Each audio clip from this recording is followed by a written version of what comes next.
Hello everyone, welcome to கேகுரு academy. இந்த வீடியோவில் நம்ம பார்க்க போகிறது 7ஆம் வகுப்பு முதல் பருவத்தில் உள்ள முதல் யூனிட் அமுத தமிழ் அப்படிங்கிற இந்த யூனிட்டை தான் பார்க்க போகிறோம். ஆல்ரெடி நம்ம 6ஆம் வகுப்பு ஃபுல்லாக 3 டேர்மையும் யூனிட் வைஸ் கம்ப்ளீட் பண்ணியிருக்கோம். ஓகேவா? ஸோ உங்களோட நியூ சிலபஸுக்கு ஏற்ற மாதிரி நீங்கள் எப்படி இந்த யூனிட்டை படிக்கணும் அப்படிங்கிற A to Z நம்ம பார்த்துருக்கோம். அதே மாதிரி தான் இப்போ இந்த 7ஆவதையும் நம்ம ஒவ்வொரு யூனிட்டாக பார்க்க போகிறோம். ஓகே, ஸோ உங்ககிட்ட ஸ்கூல் புக் இருக்குது அப்படின்னும் பொழுது தயவுசெய்து ஸ்கூல் புக்கை கையில் எடுத்து வச்சுக்கோங்க. அண்ட் நான் சொல்லக்கூடிய இம்பார்ட்டண்டான பாயிண்ட்ஸ், எக்ஸாம் பாயிண்ட் ஆஃப் வியூவில் என்னென்ன கேட்பாங்க, ஆல்ரெடி என்னென்ன கேட்டிருக்காங்க அப்படிங்கிற எல்லாத்தையுமே நான் உங்களுக்கு தெளிவாக சொல்ல போகிறேன். ஸோ அதை நீங்கள் தெளிவாக நோட் பண்ணிட்டீங்க அப்படின்னும் பொழுது ஒன்ஸ் நீங்கள் படித்து முடிச்சிட்டிங்க அப்படின்னா அதுக்கப்புறம் ரிவிஷன் பண்ணும்போது உங்களுக்கு அந்த நோட் பண்ண பாயிண்ட்ஸை மட்டும் நீங்கள் ரிவிஷன் பண்ணாவே போதும், ரொம்ப ஈஸியாக இருக்கும். ஓகேவா? ஸோ தமிழை பொறுத்த வரைக்கும் அவுட் சோர்ஸ்லேருந்து கொஷின்ஸ் கேட்குறாங்க தான், இல்லைன்னு நான் சொல்ல. ஆனால் ஸ்கூல் புக்கில் இருந்து கேட்கக்கூடிய அந்த கொஷின்ஸ் நீங்கள் ஃபுல் மார்க் வாங்குறதுக்கு தேவையான விஷயங்கள் எல்லாத்தையுமே நீங்கள் பண்ணிக்கோங்க. ஏன்னா ஸ்கூல் புக்கில் இருந்து கேட்குற அந்த கொஷினை நீங்கள் மிஸ் பண்ணிட்டீங்க அப்படின்னா அவுட் சோர்ஸ் நீங்கள் எவ்வளோ படித்தாலும் சரி எல்லாருக்குமே அது ஃபுல் மார்க் கொடுக்குமா அப்படின்னு கேட்டால் இல்லை. ஆனால் ஸ்கூல் புக்கில் இருந்து கேட்கக்கூடிய அந்த கொஷினுக்கு மேக்ஸிமம் எல்லாரும் ஃபுல் மார்க் வாங்கிடுவாங்க. அப்படின்னும் போது நீங்கள் அந்த இடத்துல உள்ள மார்க்ஸ் மிஸ் பண்ணிடாமல் இருக்கிறதுக்கு தரவாக ஸ்கூல் புக்கை படிச்சுக்கோங்க. ஓகேவா? ஃபஸ்ட்டு உங்களோட ப்ரிப்பரேஷனில் ஸ்கூல் புக்கை கம்ப்ளீட் பண்ணிவிட்டு நீங்கள் அவுட் சோர்ஸ் போய் படிங்க. அதுதான் நான் எப்பொழுதுமே உங்களுக்கு சொல்லக்கூடிய ஒரு விஷயம். ஓகே, சரி. இப்போ இந்த ஃபஸ்ட் யூனிட்டில் நம்ம 1 by 1 பார்த்துடலாம். இதில் நம்ம என்னென்ன விஷயங்களை கோத்ரூ பண்ண போகிறோம் அப்படின்னா, ஃபுல்லாகவே நம்மளுடைய மொழி சார்ந்த தகவல்கள் பார்த்தீங்கன்னா தெரியும். எங்கள் தமிழ், ஒன்றல்ல இரண்டல்ல, அப்புறம் பேச்சு மொழியும் எழுத்து மொழியும், அப்புறம் சொலவடைகள், குற்றியலுகரம் குற்றியலுகரம். ஸோ இதை தான் நம்ம பார்க்க போகிறோம். எங்கள் தமிழ் அப்படின்னும் பொழுது இதில் நமக்கு தமிழ் சார்ந்த ஒரு செய்யுள் இருக்கும். ஒன்றல்ல இரண்டல்லங்கிறது உடுமலை நாராயணகவி அவர்கள் எழுதினா ஒரு பாடல் கொடுத்துருப்பாங்க. பேச்சு மொழி எழுத்து மொழியில் பார்த்தீங்கன்னா நம்மளுடைய தமிழ் மொழியானது பேச்சு மொழி வழக்குலையும் எழுத்து வழக்குலையும் எப்படி எவால்வ் ஆகிருக்கு அப்படிங்கிறத பார்ப்போம். அப்புறம் சொலவடை பார்த்தீங்கன்னா நிறைய சொலவடைகளை அங்கே லிஸ்ட் அவுட் பண்ணியிருப்பாங்க. அந்த சொலவடைகள்லேருந்து நமக்கு நிறைய கொஸ்டினும் கேட்டிருக்காங்க. ஓகேவா? அடுத்தது இலக்கணம். ஸோ இப்படி தான் நம்ம இந்த யூனிட்டை படிக்க போகிறோம். ஃபஸ்ட்டு பார்த்தீங்கன்னா நமக்கு எங்கள் தமிழ், இது நாமக்கல் கவிஞர் அவர்கள் எழுதின ஒரு பாடல் இங்கே இருக்குது. ஓகேவா? ஸோ இப்போ எங்கள் தமிழ் அப்படின்னும்போது தமிழ் நம்மளுடைய தமிழ் அப்படின்னு சொல்லி நம்ம உரிமையாக சொல்லிக்கிற ஒரு விஷயமா நம்ம பார்க்குறோம் இல்லையா? ஸோ அப்போ எந்த அளவுக்கு நம்மளுடைய தமிழ் நமக்கு என்னென்ன விஷயங்களை சொல்லுது, என்னென்ன விஷயங்களை தருது அப்படிங்கிற தகவலை நாமக்கல் அவர்கள் என்ன பண்ணுறாரு, அவருடைய பாயிண்ட் ஆஃப் வியூவில் எடுத்து வைக்கிறார். ஓகேவா? அதுதான் ஒரு விஷயம். அடுத்து பார்த்தீங்கன்னா நாமக்கல் கவிஞரை பொறுத்த வரைக்கும் ரொம்ப ஸ்பெஷலான ஒரு பாயிண்ட் பார்த்தீங்கன்னா, உப்பு சத்தியாகிரகம் நடக்கும் பொழுது இந்த கத்தியின்றி ரத்தமின்றி யுத்தம் ஒன்று வருகுது அப்படின்னு சொல்லிட்டு ஒரு பாடல் பாடியிருப்பார். ஓகேவா? அந்த பாடலுடைய ஆசிரியர் யாருன்னு கேட்டாலும் நாமக்கல் கவிஞர் தான். ஸோ அதையும் நோட் பண்ணி வச்சுக்கோங்க. ஓகேவா? சரி, இப்போ நம்ம இந்த செய்யுளில் எப்படி படிக்கணும் அப்படின்னும் பொழுது செய்யுளை பொறுத்த வரைக்கும் ஃபர்ஸ்ட் பாடல் வரிகள் எப்பொழுதுமே முக்கியம். அதே மாதிரி இந்த பாடலில் இருக்கக்கூடிய சொற்களுக்கான பொருள், அந்த சொல்லோட எதிர்பொருள், அப்புறம் பார்த்தீங்கன்னா அந்த பாடலினுடைய பொருள், அடுத்தது இந்த கவிஞரோட பற்றின பிற தகவல்கள், ஸ்கூல் புக்கு பின்னாடி இருக்கக்கூடிய கண்டென்ட், அதாவது 1 மார்க்கு, இதில் இந்த கலைச்சொல், இது மாதிரி விஷயங்கள் எல்லாமே படிக்கணும். ஓகேவா? இப்படி தான் நீங்கள் ஒரு லெசனை படிக்கவே செய்யணும். கொஷினை பொறுத்த வரைக்கும் உங்களுக்கு நிறுத்தற்குறி, அப்புறம் பொருந்தாத இணை, பொருந்தாத சொல், தவறான ஸ்டேட்மெண்ட் எது, சரியானது எது, இப்படிலாம் கொஷின் கேட்பாங்க. கோடிட்ட இடம், இந்த மாதிரிலாம் கேட்பாங்க. ஸோ அப்போ ஃபஸ்ட்டு ஒரு தடவை சிலபஸை நல்லா கோத்ரூ பண்ணுங்க. என்னென்ன பாயிண்ட் ஆஃப் வியூவில் கொஷின்ஸ் கேட்குறாங்கிறத அனலைஸ் பண்ணிவிட்டு நீங்கள் படிக்க வந்தீங்கன்னா இன்னுமே உங்களுக்கு படிக்கும்பொழுது ஒரு கிளாரிட்டி கிடைக்கும். ஓகே, இதை இப்படி கேட்க வாய்ப்பு இருக்குது அப்படின்னு நீங்களே என்ன பண்ணலாம், அசியூம் பண்ண தொடங்கலாம். ஓகே, சரி. இப்போ நம்ம எங்கள் தமிழ் அப்படிங்கிற இந்த இதில் என்ன கொடுத்துருக்காங்க அப்படின்றத பார்த்துடலாம். ஓகேவா? ஃபர்ஸ்ட் பாருங்க, உலக மொழிகளில் ரொம்ப தொன்மையான மொழி நம்மளுடைய தமிழ் மொழி தான். அது எல்லாருக்குமே தெரிஞ்ச ஒரு விஷயம். அதனால தான் நம்ம தமிழ் மொழிக்கு செம்மொழி அந்தஸ்து கொடுத்துருக்காங்க இல்லையா? அது மென்மையும் இனிமையும் பழமையும் உடையது நம்மளுடைய தமிழ் மொழி. வாழ்க்கைக்கு தேவையான அன்பு, அறம் எல்லாத்தையுமே சொல்லக்கூடியதா நம்மளுடைய தமிழ் மொழி இருக்கும். கால சூழலுக்கு ஏற்ற மாதிரி நிறைய மாற்றங்களை பெற்று என்றுமே இளமையாக திகழ்வது நம்மளுடைய தமிழ் மொழி. பிற மொழி கலப்பு நம்ம தமிழ் மொழிக்குள்ள வந்தாலுமே நம்ம தமிழ் மொழி வந்து இன்னும் அழியாம சிறப்பா இளமையா இருக்கு அப்படிங்கிறது ரொம்ப முக்கியமான ஒரு விஷயம். ஓகேவா? ஸோ அதை எப்போதுமே ஞாபகத்துல நம்ம வச்சுக்கணும். பாருங்க பாடல் வரி, அருள் நெறி அறிவை தரலாகும், அதுவே தமிழன் குரலாகும், பொருள் பெற யாரையும் புகழாது, போற்றாதாரையும் இகழாது, கொல்லா விரதம் குறியாக, கொள்கை பொய்யா நெறியாக, எல்லா மனிதரும் இன்புறவே, என்றும் இசைந்திடும் அன்பரமே. ரொம்ப முக்கியமான பாடல் வரி. ஓகேவா? இதுல இருந்து நமக்கு கொஸ்டின்ஸ் எல்லாம் வந்து நிறைய தடவை கேட்டிருக்காங்க. இப்போ இதுல இருந்து கேட்கவே இல்லை அப்படின்னு நம்ம சொல்ல முடியாது. கொஸ்டின்ஸ் வந்து நிறைய தடவை ரிப்பீட்டடாகவே கேட்டிருக்காங்கன்னு தான் சொல்லணும். ஓகேவா? ஸோ அதனால பாடல் வரிகள் ரொம்ப ரொம்ப முக்கியம். ஸோ வந்து படிச்சுக்கோங்க. ஓகே. அன்பும் அறமும் ஊக்கிவிடும், அச்சம் என்பதை போக்கிவிடும், இன்பம் பொழிகின்ற வானொலியாம் தமிழ் எங்கள் தமிழ் என்னும் தேன்மொழியாம் அப்படிங்கிறது தான் என்னது பாடலுடைய வரிகள். இப்போ நான் இதுக்கான விளக்கங்களை சொல்றதுக்கு முன்னாடி நாமக்கல் கவிஞரை பத்தி சில விஷயங்கள் நான் உங்களுக்கு சொல்லிடுறேன். ஓகேவா? ஏன்னா கவிஞரை பத்தி தெரிஞ்சுட்டு நீங்க பாடலோட பொருள் தெரிஞ்சுக்கோங்க. கவிஞரை பத்தி நம்ம ஃபர்ஸ்ட் பார்த்துடலாம். இவர் வந்து நாமக்கல் கவிஞர், ஆனா நம்ம இவரை காந்திய கவிஞர் அப்படின்னு சொல்லுவோம். ஓகேவா? ஸோ காந்திய கவிஞர் அப்படின்னு நம்ம யாரை சொல்றோம் அப்படின்னு சொல்லி நிறைய தடவை கேட்டிருக்காங்க. ஓகே. ஸோ அப்போ இது ஒரு ரொம்ப முக்கியமான ஒரு ப்ரீவியஸ் இயர் கொஸ்டின். ஓகேவா? ஸோ அப்போ நாமக்கல் கவிஞர் அப்படின்னாலும் காந்திய கவிஞர் அப்படின்னாலும் என்னது ஒண்ணுதான். ஓகேவா? அடுத்தது அது மட்டும் கிடையாது, இன்னும் சில விஷயங்களை நம்ம வந்து நோட் பண்ணணும். என்னென்ன, இந்த பன்முகத்தன்மை அப்படிங்கிற வார்த்தை இருக்கு இல்லையா? ஸோ அது வந்து ரொம்ப முக்கியமான வார்த்தை. ஏன் நான் அப்படி சொல்றேன்னா, நம்ம பொதுவா பன்முகத்தன்மை கொண்டவர், ஓகே அப்ப நிறைய விஷயம் இவருக்கு தெரியும் அப்படின்னு ரொம்ப ஈஸியா கடந்து போயிடுவோம்.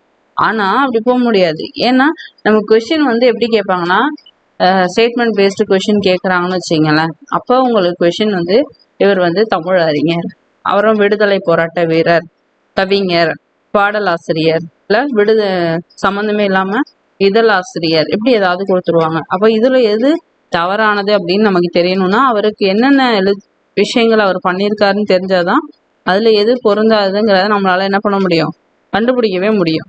ஸோ அப்போ நம்ம ரொம்ப ஈஸியா இதை கடந்து போயிட முடியாது. ஓகேவா? அந்த பன்முகத்தன்மைன்ற வார்த்தை எங்கேயாவது வந்ததுன்னா அந்த இடத்த என்ன பண்ணணும், நீங்க எப்பவுமே ரொம்ப கவனமா படிச்சு வச்சுக்கணும். ஓகே, புரியும்னு நினைக்கிறேன் என்ன சொல்றேன்னு. சரி, இப்போ நான் வந்துட்டு பாடல் வரைக்கும் போயிடுறேன். அருள் நெறி அறிவை தரலாகும். அருள் நெறி அப்படின்னும் பொழுது ஒன்றும் இல்லை,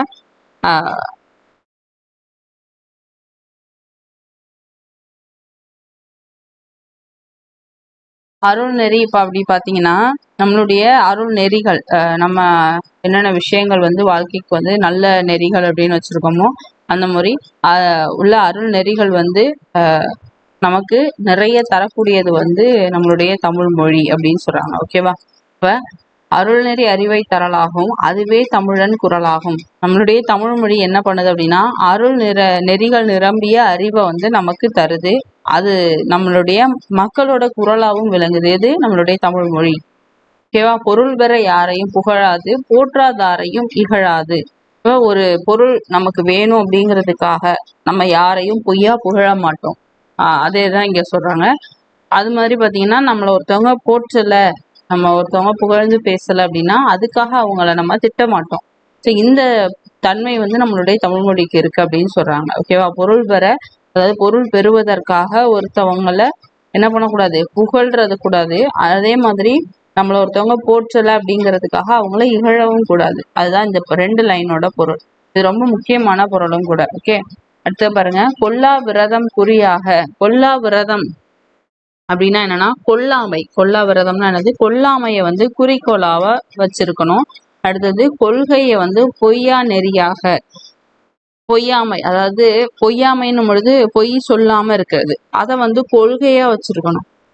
உயிர்களை கொல்லாம இருக்கிறத வந்து குறிக்கோளாகவும், பொய் சொல்லாமல் இருப்பதை வந்து கொள்கையாகவும் என்ன பண்ணிருக்கணும், வச்சிருக்கணும். அடுத்து பாருங்க, எல்லா மனிதரும் இன்புறவே, என்றும் இசைந்திடும் அன்பறவே. அப்ப எல்லா மனிதர்களும் வந்து இன்பமா இருக்கிறதுக்கு நமக்கு அன்பும் அறமும் வந்து என்ன பண்ணும், உதவி செய்யும் அப்படின்னு சொல்றாங்க. ஓகேவா? அடுத்து பாருங்க, நம்மளுடைய தமிழ் மொழி வந்து எல்லார் இடத்துலையுமே வந்து அன்பையும் அறத்தையும் தூண்டக்கூடியது. அன்பும் அறமும் ஊக்கிவிடும், அச்சம் என்பதை போக்கிவிடும். இப்ப நமக்கு பயம் அப்படிங்கிற ஒரு விஷயத்த போக்கி நமக்கு இன்பத்தை தரக்கூடியதா நம்மளுடைய தமிழ் மொழி இருக்கும் அப்படின்னு சொல்றாங்க. ஓகே, பொருள் இன்னொரு தடவை சொல்றேன், நல்லா நோட் பண்ணிக்கோங்க. அருள் தமிழ் மொழி வந்து நமக்கு அருள் நிரம்பிய நிறைய அந்த அறிவை தரக்கூடியதா இருக்கு. பொருள் வாங்குறதுக்காக, ஒரு பொருள் பெறுவதற்காக தமிழ் மொழி படிச்சவங்க யாருமே ஒரு பொருள் நமக்கு கிடைக்கணுங்கிறதுக்காக யாரையும் புகழவும் மாட்டோம். அது மாதிரி நம்மளை யாரும் போற்றலைங்கிறதுக்காக அவங்கள நம்ம திட்டவும் மாட்டோம். ஸோ இது ஒரு ஸ்பெஷல் குவாலிட்டி யாருக்கு இருக்கும்? தமிழ் மொழி பயின்றவருக்கு இருக்கும். அடுத்து பாருங்க, கொல்லா விரதம் குறியாக. நமக்கு கொல்லாமைய வந்து குறிக்கோளாகவும் பொய் சொல்லாமல் இருக்கிறத கொள்கையாகவும் அந்த தமிழ் மொழி படிச்சவங்க நெறியாக கொண்டு வாழணும். எல்லா மனிதர்களும் இன்பமா இருக்கிறதுக்கு நமக்கு அன்பு அறம் வந்து என்ன பண்ணும்? உதவி செய்யும். அடுத்தது பாருங்க, அன்பும் அறமும் ஊக்கிவிடும், அச்சம் என்பதை போக்கிவிடும். அப்ப நமக்கு அன்பையும் அறத்தையும் கொடுத்து தமிழ் மொழி வந்து நம்மளிடம் இருக்கக்கூடிய அந்த பயம் அப்படிங்கிற உணர்வை போக்கி நமக்கு இன்பத்தை தரக்கூடிய தேன் மொழியா இருக்கு. ஓகே, தேன் போன்ற மொழியா இருக்கு அப்படின்னு சொல்லியிருக்காரு. யாரு? நாமக்கல் கவிஞர்.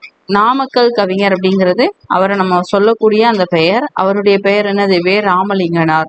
வெறும் வே ராமலிங்கனார்னு கொடுக்கவும் வாய்ப்பு இருக்கு. ஸோ அதனால தெளிவா அந்த பேரை படிச்சு வச்சுக்கோங்க. ஓகேவா? சரி, சொற்பொருள் பார்த்திடலாம். சொல்லும் பொருளும். ஊக்கி விடும் அப்படின்னா ஊக்கப்படுத்தும். விரதம் அப்படின்னா நோன்பு. விரதம்னா நோன்பு. குறி அப்படின்னா குறிக்கோள். பொழிகின்ற அப்படின்னா தருகின்ற. ஓகேவா? அடுத்து பாருங்க, நம் தாய்மொழியாம் தமிழ் மொழி அருள் நெறிகள் நிரம்பிய அறிவை தரக்கூடியது. அதுவே தமிழ் மக்களினுடைய குரலாகவும் விளங்குது. தமிழ் மொழியை கற்றோர் பொருள் பெறுவதற்காக யாரையும் புகழ்ந்து பேச மாட்டார். தம்மை போற்றாதவரை மிகழ்ந்து பேச மாட்டார். கொல்லாமையை குறிக்கோளாகவும் பொய்யாமையை கொள்கையாகவும் கொண்டு எல்லா மனிதர்களும் இன்புற்று வாழ அன்பும் அறமும் உதவும்.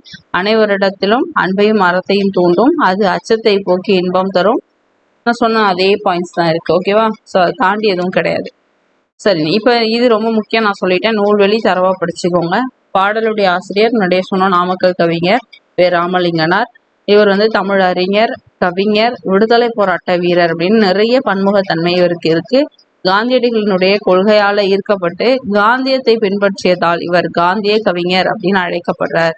இப்ப கேட்கலாம், எதனால நாமக்கல் கவிஞர் அவர்கள் காந்திய கவிஞர் அப்படின்னு அழைக்கப்படுகிறார் அப்படின்னா என்னது? அவர் காந்திய கொள்கையால ஈர்க்கப்பட்டு அந்த காந்தியத்தை பின்பற்றினதுனால. ஓகேவா? தமிழகத்துல முதல் அரசவை கவிஞராக விளங்கியவர். இது ப்ரீவியஸ் இயர்ல கேட்டிருக்காங்க. ஆப்ஷன்ஸ் பார்த்தீங்கன்னா ராமலிங்கனார், அப்புறம் கண்ணதாசன், தாயுமானவர், இந்த மாதிரி ஒரு 4-5 ஆப்ஷன் கொடுத்துடலாம். 4 ஆப்ஷன் கொடுத்துட்டு உங்களுக்கு கேட்கலாம். ஸோ அப்போ கேட்டிருக்காங்க. ஓகேவா? ஸோ அப்போ இது ரொம்ப நோட் பண்ணிக்கணும். தமிழகத்தின் முதல் அரசவை கவிஞர் நாமக்கல் கவிஞர். அப்புறம் இவருடைய பாடல்கள் மலைக்கல்லன், நாமக்கல் கவிஞர் பாடல்கள், என்கதை, சங்கொலி, இதெல்லாம் இவருடைய நூல்கள். ஓகேவா? அடுத்து நம்ம கொடுத்துருக்கக்கூடிய இந்த எங்கள் தமிழ் அப்படிங்கிற பாடல் நாமக்கல் கவிஞர் பாடல்கள் அப்படிங்கிற தொகுப்புல இருந்து என்ன பண்றாங்க? எடுத்திருக்காங்க. ஓகே, நான் சொன்னேன் இல்லையா, கத்தியின்றி ரத்தமொன்று யுத்தம் ஒன்று வருகுது, சத்தியத்தின் நித்தியத்தை நம்பும் யாரும் சேருவீர், கண்டதில்லை கேட்டதில்லை சண்டை இந்த மாதிரி, பண்டு செய்த புண்ணியந்தான் பழித்ததே நாம் பார்த்திட அப்படின்னு சொல்லிட்டு இது ஃபுல்லா வந்துட்டு உப்பு சத்தியாகிரக டியூரேஷன்ல அவர் வந்து பாடினா பாடல். ஓகே, பாடல் வரி கொடுத்துட்டு இதோட ஆசிரியர் கேட்டாங்க அப்படின்னா என்னது? நாமக்கல் கவிஞர் அப்படின்றது தெரியணும். அடுத்தது பாருங்க, நெறி என்ற சொல்லின் பொருள் என்ன? நெறி என்ற சொல்லின் பொருள் வழி. குரல் ஆகும், குரல் பிளஸ் ஆகும். வானொலி, வானொலின்னு வரணும். ஓகேவா?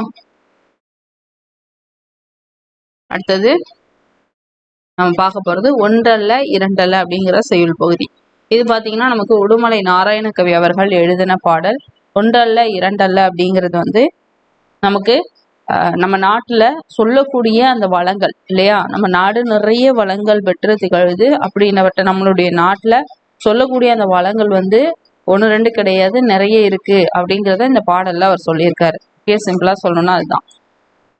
பாருங்க, தமிழ்நாடு நிலவளமும் நீர் வளமும் மட்டுமின்றி பொருள் வளமும் அருள் வளமும் நிறைந்தது. அதே போல தமிழ்மொழி இலக்கிய வளமும் இலக்கண வளமும் நிறைந்திருக்கு. தமிழக மன்னர்களும் வள்ளல்களும் அவங்களுடைய அந்த கொடைதிறன் இருக்குல்லையா, அது ரொம்ப சிறப்பா இருந்திருக்கு. ஸோ அதை பத்தி நமக்கு இங்க கொடுத்துருக்காங்க. இப்போ 1 by 1 நம்ம பார்க்கலாம். ஒன்றல்ல இரண்டல்ல தம்பி சொல்ல ஒப்புமை இல்லாத அற்புதம் தமிழ்நாட்டில். பாடல் வரியை கவனிங்க, ரொம்ப ஸ்பெஷல். ஒன்று கிடையாது, ரெண்டு கிடையாது தம்பி. ஒப்புமை அப்படின்னா என்ன? ஒரு விஷயத்த கம்பேர் பண்றதுன்னு சொல்லுவோம் இல்லையா? ஒரு விஷயத்த இன்னொரு விஷயத்தோட இணைத்து பேசுறது அப்படின்னு சொல்லலாம். இப்ப ஒப்புமை அப்படின்னா இணைன்னு சொல்லாமா? இப்ப இணையில்லாத அற்புதம் தமிழ்நாட்டில் உள்ளது அப்படிங்கிறாரு. ஓகேவா? அதை கம்பேர் பண்ண முடியாத அளவுக்கு குவாலிட்டிஸ் நம்ம தமிழ்நாட்டுல இருக்கு அப்படிங்கிறாரு. ஓகேவா? இப்ப அந்த ஆசிரியர் வந்து எந்த அளவுக்கு தமிழ்நாட்டை வியந்து பாடியிருக்காருங்கிறத நம்ம தெரிஞ்சுக்கிறோம். ஓகேவா? சரி. தமிழ்நாட்டுல ஒண்ணு ரெண்டு கிடையாது, நிறைய விஷயங்கள் வந்து சொல்றதுக்கு இருக்கு அப்படிங்கிறாரு. திரும்ப ஃபர்ஸ்ட் ஒரு தடவை பாடல் வரி ஒரு தடவை ரீட் பண்ணிட்டு அப்புறம் அதனுடைய பொருளை உங்களுக்கு சொல்றேன். ஓகே. ஒன்றல்ல இரண்டல்ல தம்பி, சொல்ல ஒப்புமை இல்லாத அற்புதம் தமிழ்நாட்டில். தென்றல் தரும் இனிய தேன் மனமும் கமழும், செங்கனியும் பொன் கதிரும் தந்துதவும் நன்செய் வளம், பகை வென்ற திறம்பாடும் பரணி வகை, செழும் பரிபாடல் கலம்பகங்கள் எட்டு தொகை, வான் புகழ் கொண்ட குரலோடு அகம் புறமும், செம்பொருள் கண்ட தமிழ்ச்சங்க இலக்கிய பெருஞ்செல்வம், முல்லைக்கு தேர் கொடுத்தான் வேல்பாரி, வான் முகிலினும் புகழ் படைத்த உபகாரி, கவி சொல்லுக்கு தலை கொடுத்தான் அருள் மீறி, இந்த வள்ளலாம் குமணன் போல் வாழ்ந்தவர் வரலாறு அப்படின்னு சொல்லிட்டு நமக்கு பாடல் வரி வந்து என்ன பண்ணிருக்காங்க, கொடுத்துருக்காங்க. ஓகே. இப்போ இதோட பொருள் நான் சொல்லிடுறேன். ஃபர்ஸ்ட் நான் சொன்ன மாதிரி ஒன்று ரெண்டு கிடையாது, நம்ம தமிழ்நாட்டில் சொல்றதுக்கு நிறைய விஷயங்கள் இருக்கு அப்படிங்கிறாரு. அடுத்தது பாருங்க, தென்றல் தரும். தென்றல்னா என்ன? காற்று. நல்ல ஒரு காற்று. தென்றலினுடைய அந்த நமக்கு தெரியும் காற்று நல்லா ஒரு அடிக்குது அப்படின்னா எப்படி இருக்கும் அப்படின்னு. அந்த காற்றுல இனிய தேன் மனம், அந்த தேனினுடைய மனம் வந்து இருக்கும் அப்படிங்கிறாரு. செங்கனி, அதாவது நல்ல பழுத்த ஒரு கனி. அப்புறம் அதனுடைய பொன் கதிர், நம்ம நெல்கள் எல்லாம் எந்த அளவுக்கு பொன் மாதிரி தங்கம் மாதிரி விளைந்திருக்கக்கூடிய அந்த நெற்கதிர்கள் தந்து நம்மளுடைய நன்சை பயிர்கள் இருக்கு இல்லையா, நன்சை நிலங்கள், அது வந்து இவ்வளவு விஷயங்களா நமக்கு தருது அப்படிங்கிறாரு. அடுத்தது பாருங்க, பகை வென்ற திறம், அதாவது ஒரு பகைவரை வெற்றி கொண்ட மன்னனுக்காக பாடப்படக்கூடிய அந்த பாடல் நம்ம பரணி வகை பாடல்னு சொல்லுவோம். கலிங்கத்து பரணி எல்லாம் பார்த்திருப்போம். அப்ப அந்த பகை வென்ற திறத்தை பற்றி, திறமையை பற்றி பாடக்கூடிய பரணி வகை, செல்லும் பரிபாடல் கலம்பகம் எட்டுத்தொகை, இது மாதிரி நிறைய நூல்கள் வந்து நம்மளுடைய தமிழ்ல இருக்குங்கிறாங்க. வான்புகழ்னா என்ன? உலக அளவுல புகழ் பெற்ற குறள், திருக்குறளோடு அகம் புறம் சார்ந்த நூல்கள். அப்புறம் பாத்தீங்கன்னா செம்பொருள் கண்ட தமிழ் சங்க இலக்கிய பெருஞ்செல்வம், இதெல்லாம் நம்மளுடைய தமிழ் இலக்கியத்துல இருக்கக்கூடிய பெருஞ்செல்வமா இருக்கு அப்படிங்கிறாரு. ஓகேவா? அடுத்து பாருங்க, முல்லைக்கு தேர் கொடுத்தான் வேல்பாரி. முல்லை வந்து முல்லை கொடி படர்றதுக்காக தன்னுடைய வேரை கொடுத்து உதவியவன் யாரு? வள்ளல் பாரி. வான் முகிலினும் புகழ் படைத்த உபகாரி. அதாவது இந்த மாதிரி பண்ணதுனால என்ன பண்ணியிருக்கான், மலை மேகம், அந்த வானத்தை விட புகழ் படைத்த ஒருத்தனா அவன் மாறுறான். அடுத்து பாருங்க, கவி சொல்லுக்கு தலை கொடுத்தான் அருள் மீறி. அதாவது புலவனினுடைய சொல்லுக்காக தன்னுடைய தலையை தர துணிந்தவன் யாருன்னா குமணன் அப்படிங்கிற ஒரு மன்னன். பாத்தீங்கன்னா தெரியும், புலவர் இருப்பாரு, அவருடைய அந்த சொல்லுக்காக இந்த வாளை கொடுத்து தன்னுடைய தலையை எடுத்துக்குமாறு இந்த குமணன் மன்னன் வந்து சொல்லியிருப்பார். ஸோ இந்த மாதிரி ரொம்ப அந்த இலக்கியத்துக்காகவும் அந்த வள்ளல் தன்மைக்காகவும் சிறப்பான நபர்கள் நிறைய பேர் இருக்காங்க அப்படிங்கிறத சொல்றாங்க. ஓகேவா? இந்த வள்ளலாம் குமணன் போல் வாழ்ந்தவர் வரலாறு, இது மாதிரி நிறைய தமிழ்நாட்டுல சொல்றது இருக்கு அப்படிங்கிறார். திரும்ப ஒரு தடவை பொருள் மட்டும் சொல்றேன், ஒரு தடவை நோட் பண்ணிக்கோங்க. ஒன்று ரெண்டு கிடையாது, நம்ம தமிழ்நாட்டுல சொல்றதுக்கான விஷயங்கள் வந்து நிறைய இருக்கு அப்படிங்கிறாரு. தென்றல் போன்ற அந்த காற்றுல நமக்கு தேனினுடைய மனம் கமழ்ந்து வரும், சேர்ந்து வரும் அப்படிங்கிறாரு. செங்கனி, பழுத்த கனி, அப்புறம் தங்கம் போன்ற நெற்கதிர்கள் எல்லாம் நமக்கு நன்சை வளங்கள் நன்சை நிலங்கள் வந்து தருது. அடுத்தது பாத்தீங்கன்னா ஒரு பகையை வென்றதை பற்றி பாடக்கூடிய ஒரு இலக்கியம் பரணி இலக்கியம். அது மட்டும் இல்ல, நமக்கு பரிபாடல், கலம்பகம், எட்டு தொகை, அப்புறம் திருக்குறள், அகம்புறம் சார்ந்த நூல்கள்னு நம்ம இலக்கியத்துல நிறைய நூல்கள் இருக்கு. அதெல்லாம் நமக்கு பெருஞ்செல்வமா இருக்கு அப்படிங்கிறாரு. அடுத்தது, முல்லைக்கு தேர் கொடுத்தான் வேல்பாரி. அவன் வந்து வானத்தை விட உயர்ந்த புகழை அடைந்தான். அதே மாதிரி கவிஞரினுடைய சொல்லுக்காக தன்னுடைய தலையை கொடுக்கிற துணிந்தவன் குமணவல்லன். இது மாதிரி நிறைய வள்ளல்கள் நம்ம நாட்டுல இருக்காங்க அப்படின்னு சொல்றாரு. ஓகே, புரிஞ்சிருக்கும்னு நினைக்கிறேன். இதை தாண்டி இதுல ஒரு விஷயமும் கிடையாது. அடுத்தது இப்ப நம்ம வந்து சொற்பொருள் பார்த்துட்டு ஆசிரியரை பத்தி பார்த்துடலாம். ஓகேவா? பாருங்க, சொல்லும் பொருளும்.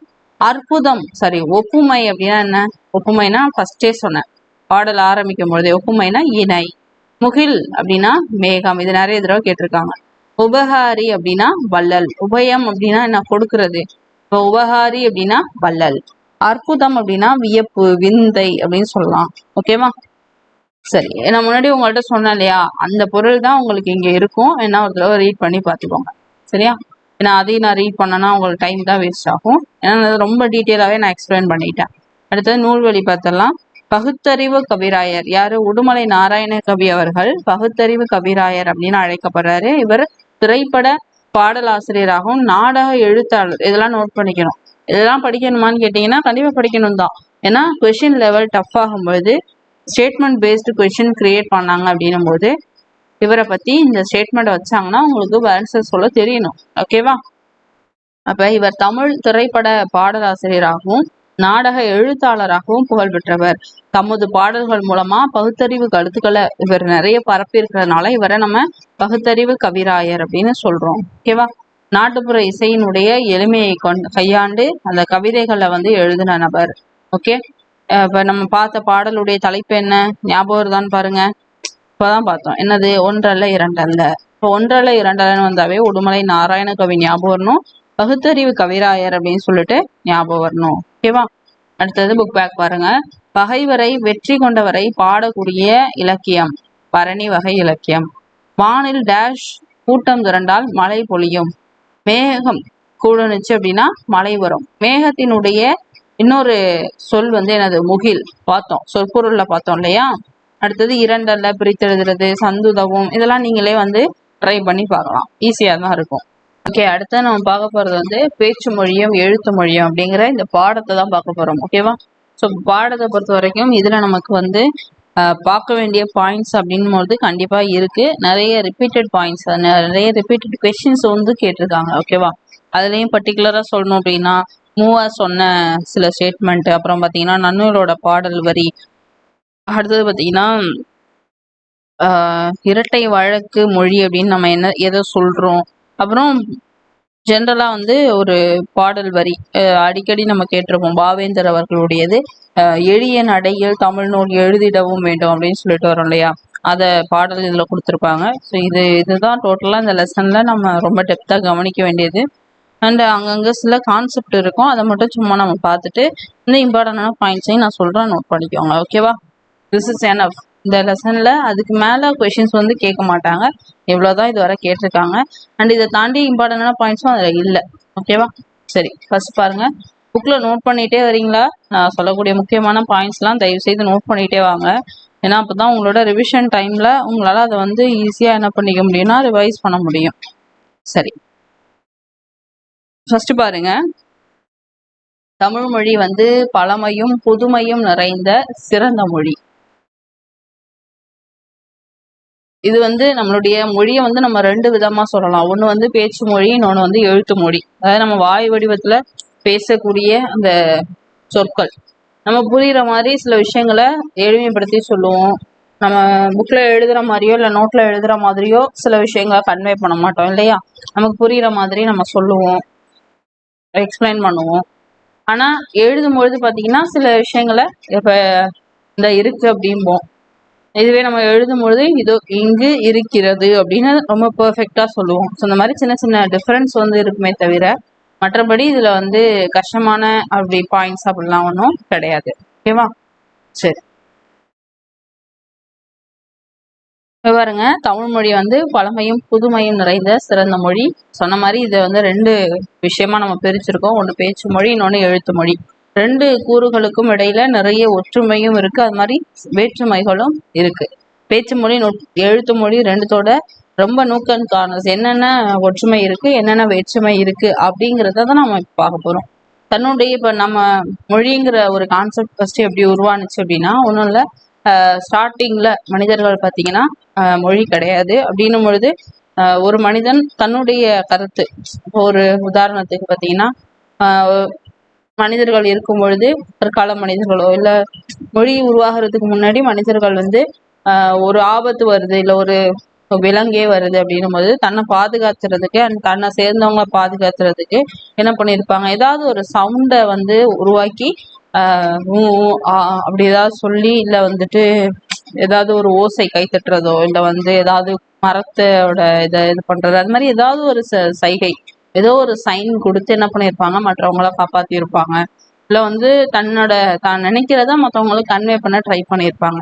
ஸோ அந்த ஒளி குறியீடுகளோ இல்லை அந்த சைகைகளோ என்ன ஆகுது அப்படின்னா காலப்போக்கில் அந்த இருக்கக்கூடிய சூழ்நிலைக்கு ஏற்ற மாதிரி ஒளி வடிவங்களா உருவெடுக்குது. ஓகேவா? ஸோ அந்த இப்போ ஏன்னா நீங்க யோசிக்கலாம், இப்போ நம்ம தமிழ் மொழி பேசுறோம், ஆனா கேரளாவில் உள்ளவங்க மலையாளம் பேசுவாங்க. இது மாதிரி ஒவ்வொரு மாநிலத்துல உள்ளவங்க, இந்த ஒவ்வொரு இடத்துல உள்ளவங்க அவங்களுடைய அந்த மொழி எல்லாம் வந்து டிஃப்ரெண்டா இருக்கு. அதுக்கு ரீசன் என்னன்னா அந்தந்த மனிதர்கள் அவங்களுக்கு ஏத்த மாதிரியான மொழி வடிவங்களை உருவாக்கிக்கிட்டாங்கிறது தான் ஒரு விஷயம். ஓகேவா? சரி, தனது எண்ணங்களையும் உணர்ச்சிகளையும் பிறருக்கு வெளிப்படுத்துவதற்காக மனிதனால உருவாக்கப்பட்டது எதுன்னு கேட்டா மொழி. இது ஒருவருடைய கருத்தை மற்றொருவர் அறிந்து புரிந்து அதன்படி செயல்பட உதவுது. மனிதர்கள் வந்து மொழியின் மூலமா தான் நம்மளுடைய சிந்தனை ஒரு தலைமுறையில இருந்து அடுத்த தலைமுறைக்கு கடத்தப்படுது, கொண்டு செல்லப்படுது, பாதுகாக்கவும் படுது. ஓகேவா? மொழி இல்லை அப்படின்னா மனித சமுதாயம் வந்து இந்த அளவுக்கு எவால்வ் ஆயிருக்க முடியாது. அது ஒரு முக்கியமான ஒரு விஷயம். ஏன்னா நம்ம எல்லாத்தையும் என்ட்ரி பண்றோம், டேட்டாஸா இல்லை புத்தக வடிவத்திலையோ இல்லை வந்து டிஜிட்டலாவோ, எப்படியோ நம்ம இப்போ வந்து எல்லாத்தையும் என்ன பண்றோம், எல்லாத்தையுமே டாக்குமெண்ட்ரி பண்றோம். அப்படின்னும் பொழுது அடுத்தடுத்த ஜென்ரேஷன்ஸ் இதை யூஸ் பண்ணி அவங்க அடுத்த கட்டத்தை நோக்கி கொண்டு போறாங்க இல்லையா? ஸோ அந்த மாதிரிதான் தொடக்க காலத்துல மனிதர்கள் வந்து தனித்தனி குழுக்களா வாழ்ந்து வந்தாங்க. அவர்கள் தங்களுக்குள் தனித்தனியான ஒலி குறியீடுகளையும் உருவாக்கிக்கிட்டாங்க. ஓகேவா? இதன் காரணமா தான் மொழிகள் வந்து நிறைய தோன்றுது. மொழியினுடைய வடிவங்கள் வடிவங்களை பொறுத்த வரைக்கும் பாத்தீங்கன்னா வாயினால் பேசப்பட்டு பிறரால் கேட்டு உணரப்படுவது வந்து என்னது, பேச்சு மொழி. ரொம்ப முக்கியம். நம்ம வாயால இப்ப நான் பேசுறேன், இதை நீங்க காதால கேட்குறீங்க அப்படின்னும் போது நான் சொல்றத புரிஞ்சுக்கிறீங்க, இது பேச்சு மொழி. இதுவே நான் இப்போ ஸ்க்ரீன்ல ஏதாவது எழுதி காட்டுறேன். ஓகேவா? இப்போ தமிழ் அப்படின்னு நான் எழுதுறேன் அப்படின்னா நீங்க என்ன பண்ணுவீங்க, இந்த நான் சொல்லக்கூடியதை எழுதும் பொழுது நீங்க கண்ணால பாக்குறீங்க இல்லையா? அதாவது கண்ணால் கண்டு உணர்றபடி நான் என்ன பண்ணியிருக்கேன், வரி வடிவங்களா இந்த தமிழ்ன்றதை எழுதுறேன். ஸோ அப்போ இந்த மாதிரி எழுதி அதை நீங்க படிச்சீங்க அப்படின்னா, இல்லை இந்த புக்ல இருக்கக்கூடிய இந்த லைன்ஸை படிக்கிறதோ, இது எல்லாமே என்னது, எழுத்து மொழி. அப்ப வாயால் பேசப்பட்டு பிறரால் கேட்டு உணரப்படுவது பேச்சு மொழி.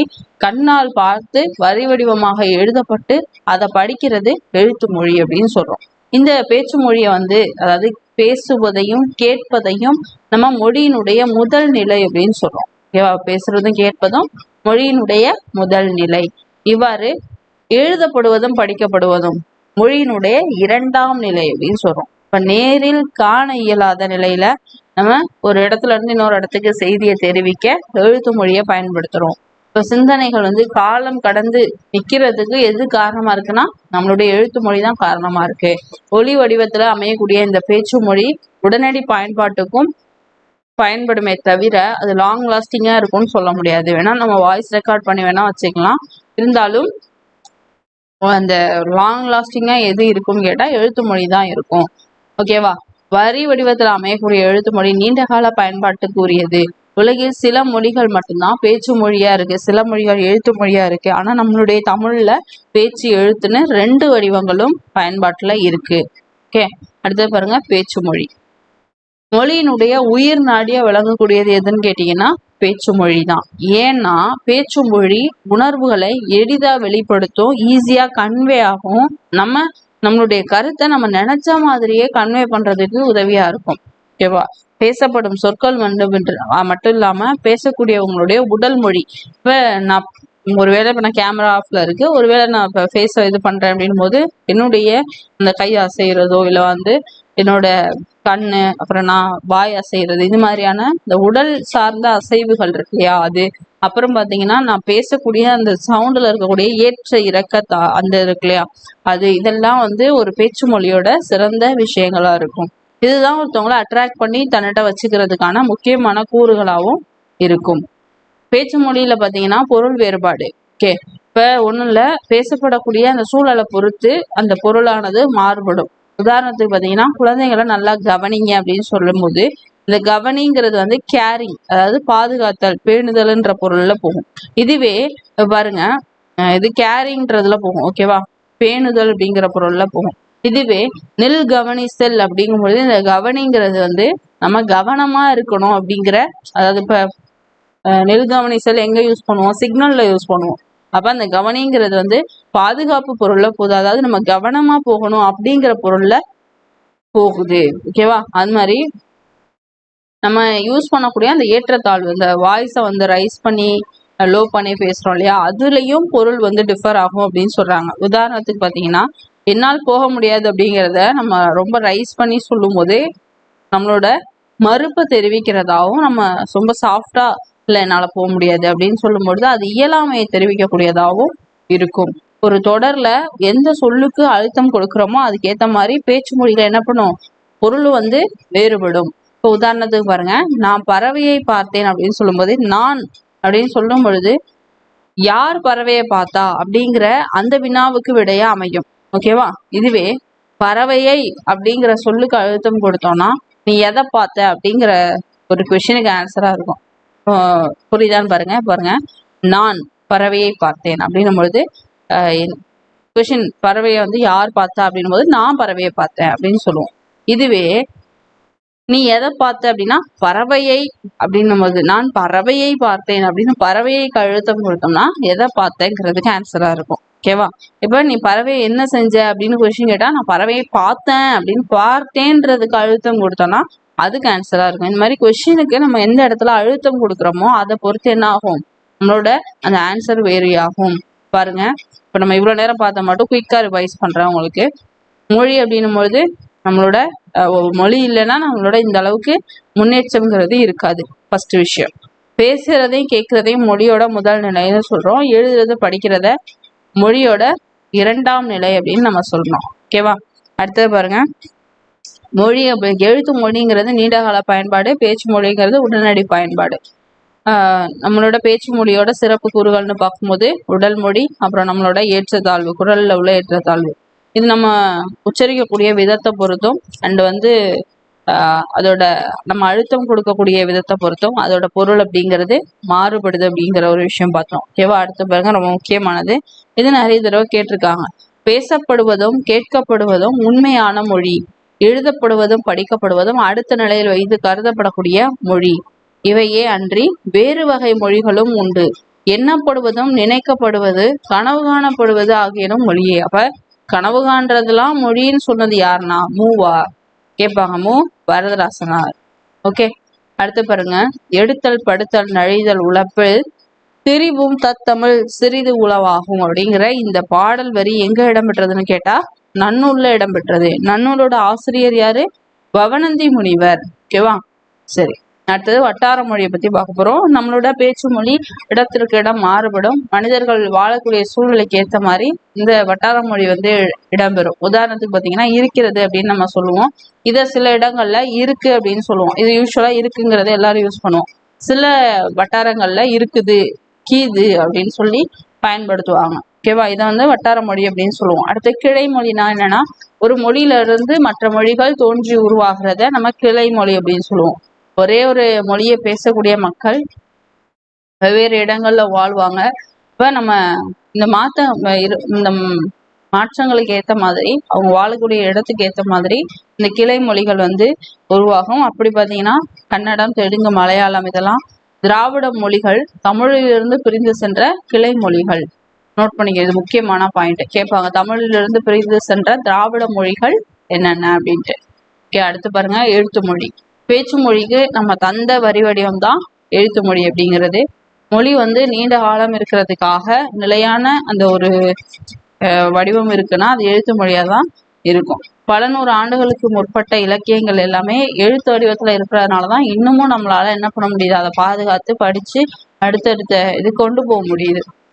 எழுத்து மொழியில பாத்தீங்கன்னா காலம், இடம் இதுக்கு ஏத்த மாதிரி சொற்கள் வந்து சிதைகிறது கிடையாது, ஆனா வரி வடிவம் வந்து மாறுபடும். உதாரணத்துக்கு பாத்தீங்கன்னா முன்னாடி நம்ம என்ன பண்ணோம், அண்ணா காலைங்கிறத இந்த மாதிரி எழுதிட்டு இருந்தாங்க. இப்ப நம்ம என்ன பண்றோம், இந்த துணைக்கால் போட்டு இந்த மாதிரி அண்ணா காலைன்னு எழுத்த மாத்தி எழுதுறோம்.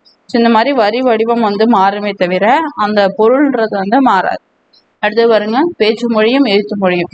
இதுல இருக்கக்கூடிய ஒற்றுமை வேற்றுமையை பார்க்குறோம். பேச்சு மொழியை வந்து நம்ம உலக வழக்கு அப்படின்னு சொல்றோம், எழுத்து மொழியை இலக்கிய வழக்குன்னு சொல்றோம். இது கேட்பாங்க.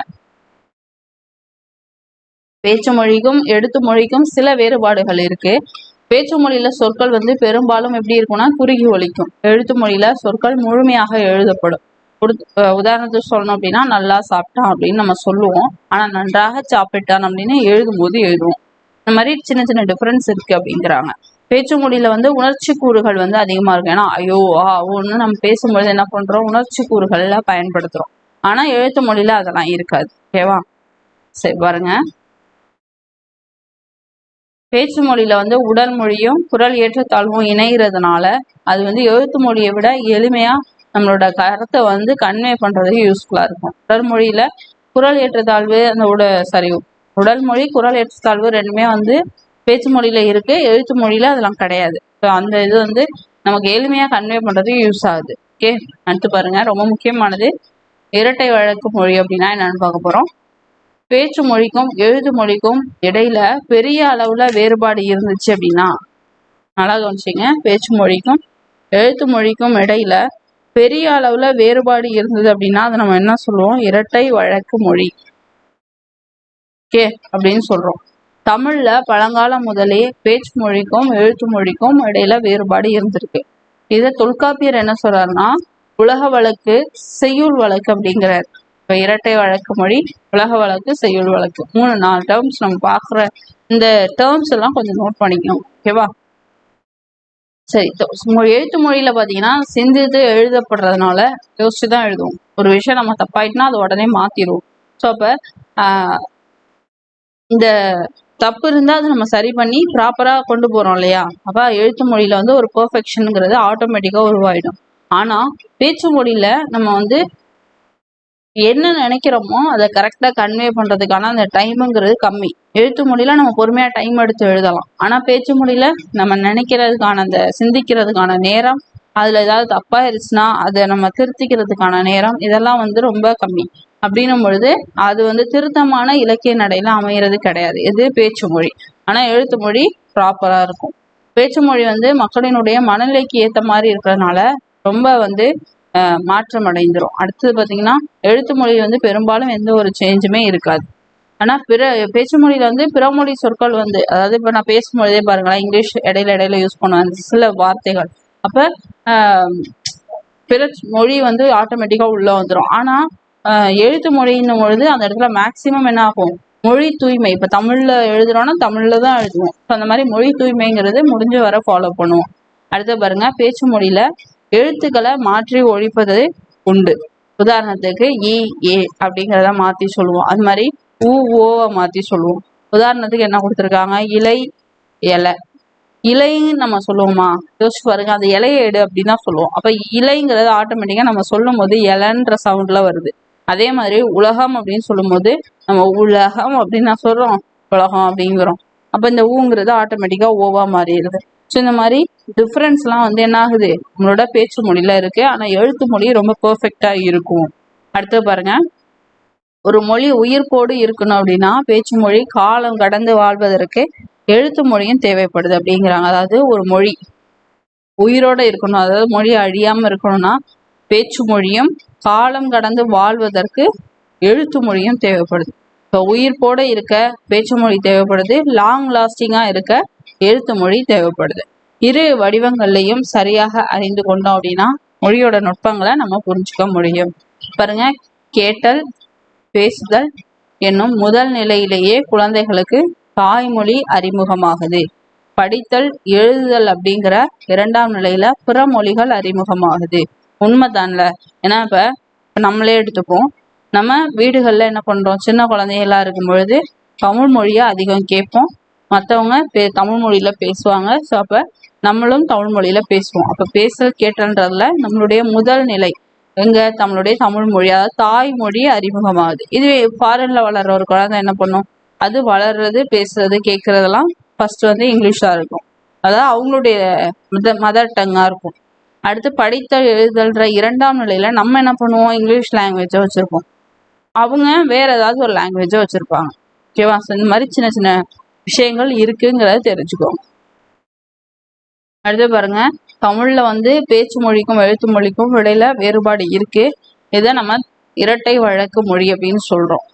மேடை பேச்சுல, வானொலி, தொலைக்காட்சி மாதிரியான ஊடகங்கள்ல எழுத்து மொழியாகிய இலக்கிய தமிழ் பயன்பாட்டுல இருக்கு. ஓகேவா? ஆனா இந்த காலத்துல அந்த நிலை வந்து மாறிடுச்சு. ஏன்னா முன்னாடி எல்லாம் பாத்தீங்கன்னா இந்த பழைய ஆட்கள்லாம் ரேடியோல பேசினாங்கன்னா அவங்களோட அந்த பேச்சுல பாத்தீங்கன்னா ஒரு ஒரு இலக்கிய வடிவம் வந்து தெரியும். ஆனா இப்ப நீங்க பட்டிமன்றங்களோ இல்ல வந்து ரேடியோவோ ஏதோ ஒண்ணு கேட்டீங்கன்னா அந்த இலக்கிய தமிழ் இப்ப அதிகம் இருக்காது. இப்ப நம்ம நார்மலா ஒரு ஒரு ஸ்ட்ரக்சர் போயிட்டு இருக்கு இல்லையா? ஸோ அந்த நிலைமையெல்லாம் மாறிடுச்சு அப்படிங்கிறாங்க. அதுதான். அடுத்து பாருங்க, இந்த காலத்துல புதிய அறிவியல் கண்டுபிடிப்புகள் மூலம் சான்றோர்களுடைய உரைகள் ஒளிப்பதிவு மற்றும் ஒளிப்பதிவு, அதாவது வீடியோ ஆடியோ ரெக்கார்ட் பண்றாங்க இல்லையா? ஸோ அந்த மாதிரி ரெக்கார்ட் பண்ணி நிறைய நாளைக்கு வச்சுக்கிறாங்க அப்படிங்கிறாங்க. நான் சொன்னேன் இல்லையா, ரொம்ப முக்கியமான ஒரு பாடல் வரி, எளிய நடையில் தமிழ் நூல்கள் எழுதிடவும் வேண்டும், இலக்கண நூல் புதிது புதிதாக இயற்றுதலும் வேண்டும், வெளியுலகில் சிந்தனையில் புதிது புதிதாக விளைந்துள்ள எவற்றினுக்கும் பெயர்கள் எல்லாம் கண்டு தெளிவுறுத்தும் படங்களோடு சுவடியெல்லாம் செய்து செந்தமிழை செழுந்தமிழாய் செய்வதும் வேண்டும் அப்படிங்கிறார். யாரு?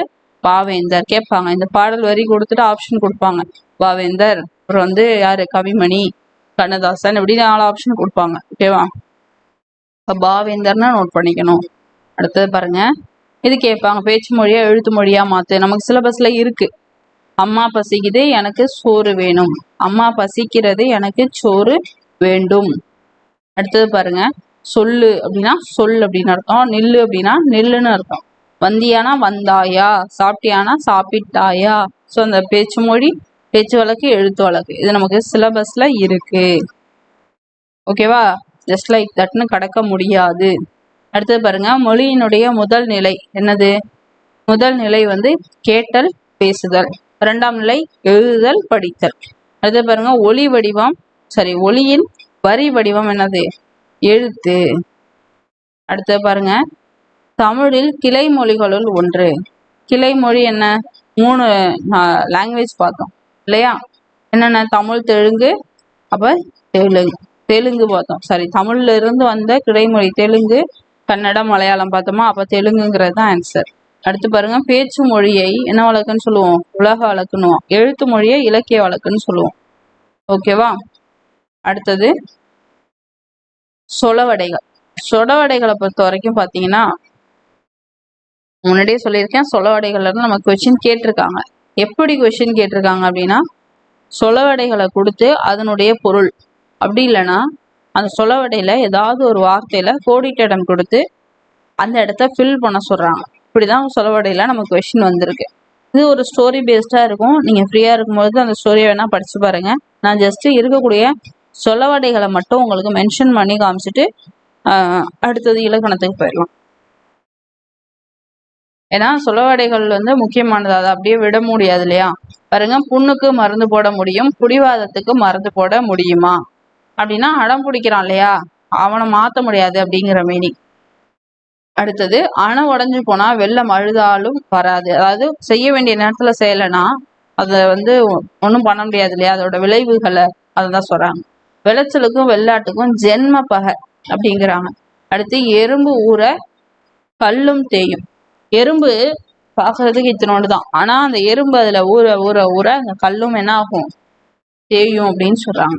அடுத்தது, உழைக்கிற மாடுதான் ஊருக்குள்ள விலை போகும், அடிமலை விட்டாலும் செடிமலை விடாது, நினைச்சதாம் கழுத எடுத்ததாம் ஓட்டம். நினைச்சதாம் கழுத எடுத்ததாம் ஓட்டம் அப்படின்னா என்ன? உடனே ஓடிட்டான்னு அர்த்தம். கூழுக்கு அழுவுதாம், கொண்ட பூவுக்கு அழுவுதாம். வயிற்றுக்கு சோறு கேட்கும் பொழுது இது வந்து மண்டைக்கு வந்து பூ கேக்குதா அப்படிங்கிற மாதிரி. அடுத்தது பாருங்க, சொப்பனத்தில் கண்ட அரிசி சோற்றுக்கு ஆகுமா? சொப்பனத்தில் கண்ட அரிசி சோத்துக்கு ஆகுமா? அது கனவுல வந்த அரிசியை வச்சு சமைக்க முடியாது இல்லையா, அதுதான் சொல்றாங்க. நல்ல பாம்பு படம் எடுக்கலாம், நாக்குப்பூச்சி படம் எடுக்கலாமா? அடுத்தது பாருங்க, 1000 களம் நெல்லுக்கு ஒரு அந்து பூச்சி போதும். ஆள் கூடுனா பாம்பு சாகுமா, கையை ஊனித்தான் கரணம் போட முடியும். அதாவது செயல் இருந்தா தானே அதனுடைய விளைவு இருக்கும். சும்மா ஆள் 4 பேர் கூடி நின்று அந்த பாம்பு செத்துருமா, யாராவது ஒருத்தர் பிடிக்கணும் இல்லையா. ஸோ அதுதான் சொல்றாங்க, பிடிக்கணும் இல்லை அடிக்கணும், வாட் எவர். சரி, அடுத்தது பாருங்க, காவடி பாரம் சுமக்கிறவனுக்கு தான் தெரியும். இருப்பவனுக்கு புலி ஏப்பம், இல்லாதவனுக்கு பசி ஏப்பம். புலி ஏப்பம்னா சலிச்சு போறது, இருக்க நிறைய தின்னு தின்னு ஒரு விஷயத்துல சலிப்படைகிறது. இல்லாதவனுக்கு பசி ஏப்பம் வரும். அடுத்து பாருங்க, 4 வீட்டுல கல்யாணமாம், நாய்க்கு அங்கேயும் இங்கேயும் ஓட்டமாம். இப்ப நாய்க்கு ஒரு இடத்துல சாப்பாடு இருந்தா அது ஒழுங்கா அந்த சாப்பாடை சாப்பிடும். ஆனா இதுவே 4-5 இடத்துல சாப்பாடு இருந்தா இங்க ஒரு வாயை வைக்கும், அங்கே ஒரு வாயை வைக்கும் இல்லையா, அதுதான் அது. அடுத்து பாருங்க, அவ்வப்பொழுது போக்குவதிலும் தவப்பொழுது நல்லதும்பாங்க. அதாவது வீணா பொழுதுபோக்கதை பத்தி சொல்லியிருக்காங்க.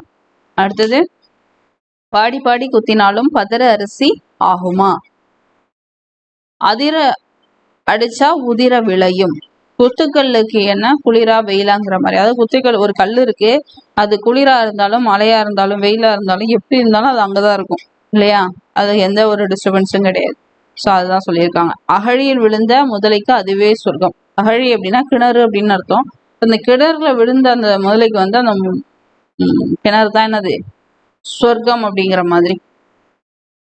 அடுத்து பாருங்க, கார்த்திகை மாதம் பிறையை கண்ட மாதிரி. இதுதான் கேட்டிருந்தாங்க ஒரு தடவை ப்ரீவியஸ் இயர்ல. டேஷ் கண்ட, கார்த்திகை மாதம் டேஷ் கண்ட மாதிரி அப்படின்னு கேட்டிருந்தாங்க. எடுத்து பாருங்க, அதை விட்டாலும் கதி இல்லை, அப்பால போனாலும் விதி இல்லைன்னு நினைச்சு தட்டி போட்ட ரொட்டிக்கு புரட்டி போட ஆள் இல்லாம. ஸோ இது ஒரு சொலவடை, இது ஒரு சொலவடை. அடுத்து பாருங்க, அழுறவன் பக்கத்துல இருந்தாலும் கிள்ளுறவன் பக்கத்துல இருக்கக்கூடாது. அமாவாசை இருட்டில் பெருச்சாலைக்கு போன இடம் எல்லாம் வழிதான். ஓகேவா, இது எல்லாமே சொலவடைகள். சொலவடைகளை நமக்கு எப்படி கொஸ்டின் கேட்பாங்கன்னா, கோடிட்ட இடம் கொடுக்கலாம், அல்லது சொற்கள் அந்த சொலவடைகளை சொற்களை இடம் மாத்தி போட்டு இதை வந்து சரியா முறைப்படுத்தி சரியான சொலவடை எது அப்படின்னு கேட்கலாம். ஸோ அதனால சொலவடைகளை நல்லா பார்த்துக்கோங்க. ஓகே, அடுத்து நம்ம பார்க்க போகிறது வந்து குற்றியல் உகரம், குற்றியல் லிகரம் பார்க்க போறோம். குற்றியல் உகரம், குற்றியல் லிகரம் பொறுத்த வரைக்கும் ரொம்ப முக்கியமான ஒரு இலக்கண பகுதி அப்படின்னு சொல்லலாம் இல்லையா. அப்ப ஃபர்ஸ்ட் வந்து இந்த குற்றியல் லிகரம், குற்றியல் உகரம்னா என்னன்னு பார்த்துட்டு, அப்புறம் அது ஃபர்ஸ்ட் எதுல அது வருதுன்னு பார்த்துட்டு அப்புறம் அது என்னன்னு பார்க்கலாம். தமிழ் எழுத்துக்களை பொறுத்த வரைக்கும் நம்ம முதல் எழுத்து சார்பு எழுத்துன்னு சொல்லி 2 வகையா பிரிக்கிறோம். முதல் எழுத்துனா என்ன, உயிர்மை, அதாவது உயிரெழுத்து 12, மெய் எழுத்து 18, சேர்த்து 30 எழுத்துக்களை நம்ம என்னன்னு சொல்றோம், முதல் எழுத்து அப்படின்னு சொல்றோம். இதுவே சார்பு எழுத்து அப்படின்னும் போது பார்த்தீங்கன்னா 10 வகைப்படும் சார்பு எழுத்துக்கள். அது என்னன்னா, உயிர்மை, ஆயுதம், உயிரளபடை, ஒற்றளபடை, குற்றியலிகரம், குற்றியலுகரம், ஐகார குறுகம், அவுகார குறுகம், மகர குறுகம், ஆயுத குறுகம்னு டோட்டலா ஒரு 10 கவுண்ட் வரும். அது இதுதான். ஓகேவா, இப்போ இதுல உள்ளதுதான் என்னது, இந்த குற்றியலிகரம், குற்றியலுகரம்.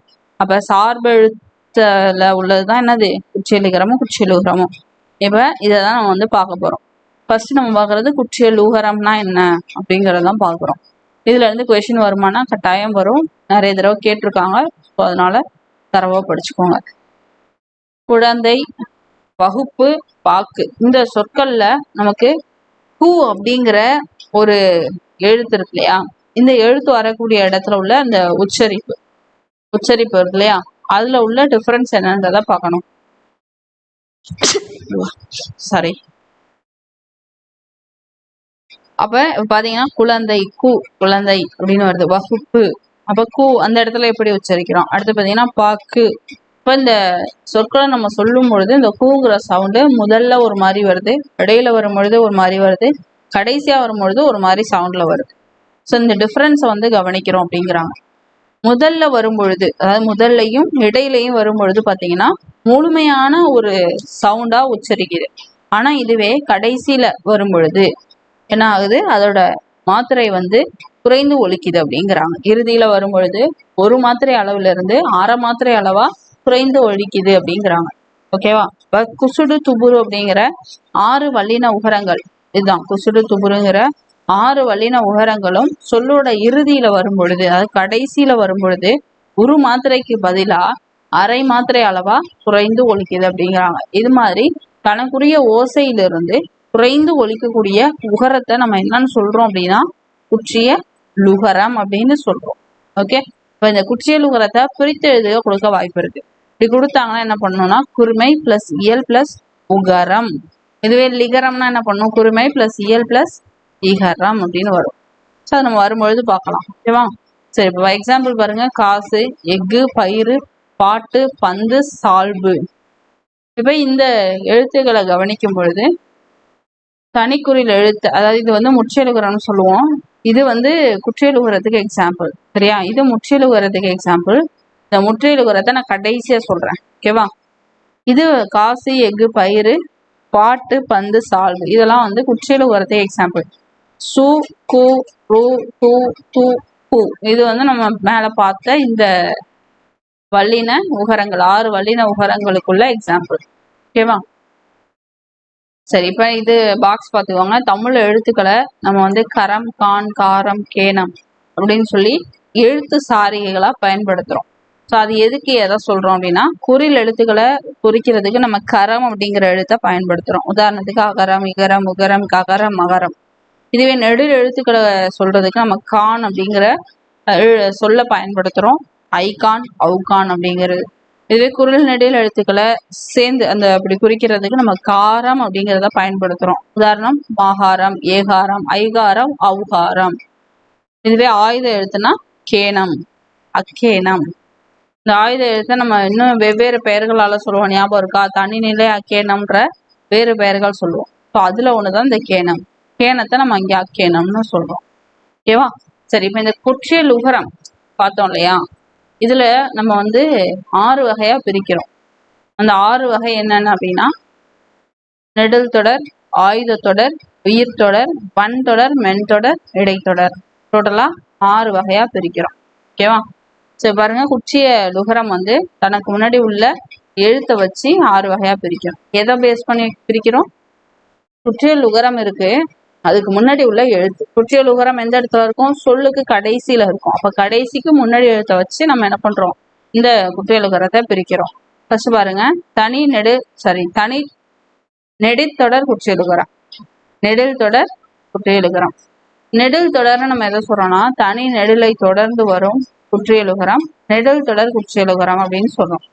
இது வந்து மேக்சிமம் 2 எழுத்து சொல்லாதான் இருக்கும், அதாவது ஈரெழுத்து சொல்லா இருக்கும். உதாரணம் கொடுத்துருக்காங்க பாருங்க. பாகு, மாசு, பாடு, காது, ஆறு இதெல்லாம் வந்து எக்ஸாம்பிள்ஸ். இப்ப கடைசி என்ன? கு, சு, டு, து, ரு இருக்கு. இதுக்கு முன்னாடி உள்ள எழுத்த பாருங்க. பாங்கிறது ஒரு நெடில் எழுத்து, சூக்கு முன்னாடி உள்ள மாங்கிறது ஒரு நெடில் எழுத்து, இங்க ப நெடில் எழுத்து, கா நெடில் எழுத்து, ஆ நெடில் எழுத்து.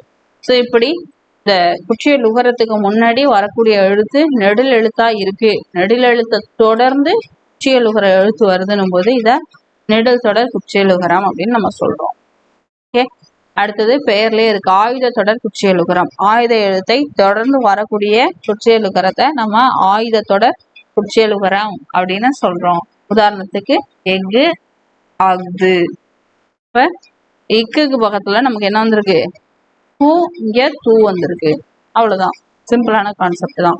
அடுத்தது உயிர் தொடர் குற்றிய லுகரம்.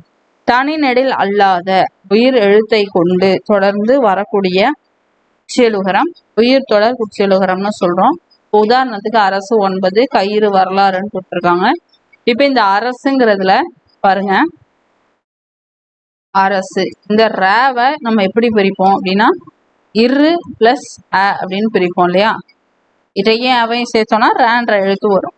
இப்ப இங்க நமக்கு எதை கவனிக்கணும்னா, எல்லாத்தையுமே அது மாதிரி பிரிக்கலாம். ரூ, அதுக்கு முன்னாடி ஈ இருக்கு, ஈனா இ பிளஸ் இ. லா இருக்கு, இல்லு பிளஸ் ஆ. ப இருக்கு, இப்பு பிளஸ் அ. இந்த மாதிரி நம்ம பிரிச்சிட்டோம்னு வச்சுக்கலாம். இப்ப பிரிச்சத நம்ம எதை கவனிக்கணும்? இரு இருக்கு, இப்பு இருக்கு, ஈ இருக்கு, இல்லு இருக்கு. இதை கவனிக்கணுமான்னு கேட்டா இல்ல. இதுக்கு பக்கத்துல உள்ள இந்த அ, ஆ, இ இந்த எழுத்துக்களை தான் கவனிக்கணும். ஓகேவா? அப்ப இந்த எழுத்துக்கு பக்கத்துலதான் இந்த சு வந்திருக்கு. இந்த இப்ப நான் உங்களுக்கு புரியுற மாதிரி சொல்ல வரேன். அரசு. ஓகேவா? இப்ப இந்த அரசை நம்ம எப்படி மாத்திட்டோம்? அ இரு பிளஸ் அ சு அப்படின்னு மாத்திட்டோம். இப்ப சூக்கு முன்னாடி இங்க என்ன இருக்கு? ஆ தான் இருக்கு. அப்ப இந்த உயிரெழுத்தை தொடர்ந்து சு வர்றதுனால இதை நம்ம உயிர் தொடர் குற்றிய லுகரம் அப்படின்னு சொல்றோம். ஓகேவா? அதே மாதிரிதான் மற்றதுக்கும். அடுத்தது வன் தொடர் குற்றிய லுகரம். வல்லின மெய்யெழுத்து இருக்கு இல்லையா? இக்கு, இச்சு, இட்டு, இத்து, இப்பு, இரு. இந்த வல்லின மெய்ய எழுத்துக்களை தொடர்ந்து குற்றியலுகரம் வந்துச்சு, அதாவது குசுடு துபுரு வந்துச்சுன்னா அதை வன்தொடர் குற்றியலுகரம்னு சொல்றோம். எக்ஸாம்பிள் பாக்கு, பேச்சு, பாட்டு, பந்து, உப்பு, பற்று. அதே மாதிரிதான் மெல்லின எழுத்துக்கள் இங்கை, இங்கை, இஞ்சு, இன்னு, இன்னு, இம்மு, இன்னு. இந்த மெய் எழுத்துக்களை தொடர்ந்து குற்றியலுகரம் வந்ததுன்னா அதை மென்தொடர் குற்றியலுகரம் அப்படின்னு சொல்றோம். எக்ஸாம்பிள் வந்து பங்கு, மஞ்சு, பண்பு, பந்து, அம்பு, கன்று. ஓகேவா? அடுத்து இடைத்தொடர் குற்றியலுகரம். இடைதான் எழுத்து இரு, இல்லு, இவு, இல்லு, இல்லு. இந்த மெய் எழுத்துக்களை தொடர்ந்து வரக்கூடிய குற்றியலுகரம் இடைத்தொடர் குற்றியலுகரம் அப்படின்னு சொல்றோம். எய்து, மார்பு, சால்பு, மூழ்கு இதெல்லாம் ரொம்ப முக்கியமான ஒரு பாக்ஸ் கொஸ்டின். என்னன்னா இவ் அப்படிங்கிற எழுத்தை தொடர்ந்து குற்றியலுகர சொற்கள் வராது.